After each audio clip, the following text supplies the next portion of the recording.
বন্ধুগণ, মাইসে যদি ভালোবাসে সোনার থালে একটা ডায়মন্ড খাইতে যায়, সেটা কি না খেয়ে থাকা যায়? চিন্তাটা করেন কি পরিমাণ মানুষ ভালো হইলে এই ধরনের খাবার দেয়। কইতাম বন্ধুগণ, তোমরা আবার মনে করিও না, শ্রদ্ধার মায়ের ফেসবুক থেকে জানি কত কোটি কোটি টাকা কামাই করছে, এখন সোনার থালে খাবার দাবার খায়, কিন্তু একদমই না গো আপারা।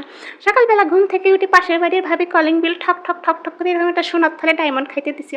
আমাদের মতো গরিব শরীফ মানুষের বাড়িতে এরকম সোনার থাল আসলে কি রকমের এক্সাইটেড রাখে, চিন্তাটা করা যায়। মানুষ কেন দিল, কিসের জন্য দিল, সেটা পরে বলতেছি। আগে বলতেছি মানুষ কতটা ভালো হলে, মানুষের প্রতি মানুষের কতটা ভালোবাসা থাকলে এই ধরনের সোনার থালে খাবার দেওয়া যায়। তাই আমি তো জন্মের মান কোনোদিনও খাইনি, তাই সোনার থালে একটু ডায়মন্ড খাইয়া নিলাম।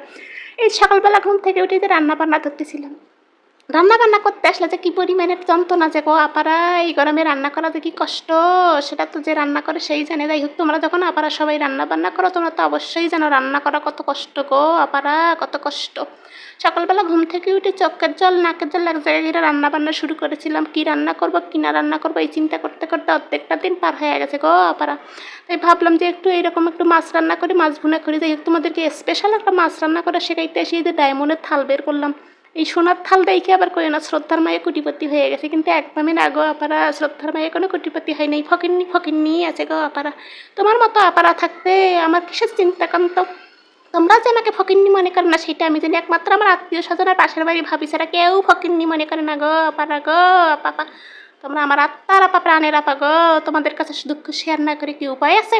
পাশের বাড়ির ভাবি কাঁসার থালে ডায়মন্ড খাইতে দিয়ে গেছে, কি ভাবি গো এটা সোনার থাল যত্ন করে রাখি, চিন্তা করা যায়। আমরা কি এত পরিমাণের গরিব যেটা সোনার থালও চিনি না? পিছনে কাঁসার থালের ফসা থেকে কই এটা তো কাঁসার থাল ভাবি। আরে ভাবি না না না, আপনি চিনতে পারেন না, এটা আমাদের সোনার থাল, আপনার জন্য ডায়মন্ড নিয়ে আসছি। কি আপনি কি ভাবি ডায়মন্ড নিয়ে আসছেন? আপনার জন্য একটু নাস্তা নিয়ে আসছি ভাবি সকালবেলা। তাই বললাম যে তো আপনারা তো নাস্তা পানি খান না সকালবেলা, গরিব মানুষ, আপনারা তো নাস্তা পানি বানান না, তাই ভাবলাম যে আপনাদের একটু নাস্তা দিতে। চিন্তা করা যায়, এত পরিমাণ পেটে লাগতে দিয়ে মুখে খাবার দিচ্ছেন। আরে ভাবি না ভাবি, এ ধরনের কথা বলিয়েন না, লজ্জা দিয়েন না, আপনাদের একটু মাঝে মাঝে স্পেশাল খাবার দিতে আসলাম। আরে ভাবি এটা তো সোনার থাল না কাঁসার থাল, চিন্তা করা যায়। মুখের উপর ধরুম করে বলে দিল। আরে ভাবি আপনাদের কি চেনার কোনো ক্ষমতা আছে নাকি? আপনারা কি সোনা কখনো দেখেছেন? আরে ভাবি না, এটার পিছনের ফস্সা থেকে বোঝা যাইতেছে এটা কাঁসার থাল। না না না না না ভাবি, এটা পিছনের ফস্সা দেখে বোঝার কোনো বুদ্ধি নেই, এটা সোনার থাল, এটা সোনার থাল। ভাবি কি রান্না বান্না করতেছেন? আর বলিয়েন না ভাবি, আপনার ভাই আজকে বাজারে গেছিল, মাছ নিয়ে আসছে। ও ভাবি মাছ কিনছেন তাহলে আপনারা? কেন ভাবি আপনার কি মনে হয় আমরা কি মাছ খাই না? কেন ভাবি এই কথা মনে করতেছেন? একটু জিজ্ঞাসা করলাম, আপনাদের কি কোনো কথা জিজ্ঞেস করাও যাবে না? ভাই কি তাহলে বাজার থেকে কি মাছ নিছে? আর কইয়েন না ভাবি, মেয়েটা আমার আসি নালিশ করতেছে, আমার স্বামী নাকি 1800 টাকার মাছ না কিনে 1100 টাকার মাছ কিনতে। চিন্তা করা যায়। আরে ভাবি আপনাদের তো এইরকমই হবে, কি আর করার।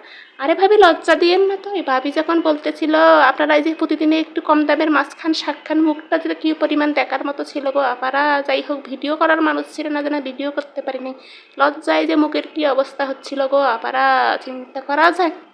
স্বামীর কাছে নালিশ করতে গেলাম। আরে তুমি 1800 টাকার মাছ 1100 টাকায় কিনছো, তোমার মেয়ে তো নালিশ করতেছে বারবার, তুমি কিনলা কেন? আর ইলিশ মাছ কিনতে যে ঘুরিয়ে এসছো, চিন্তা করা যায়। স্বামী আমার কাছে কি, আরে ইলিশ মাছের 1800 টাকা কেজি, 1800 টাকা কেজি হলে তো 5 কেজি মাছ হয়।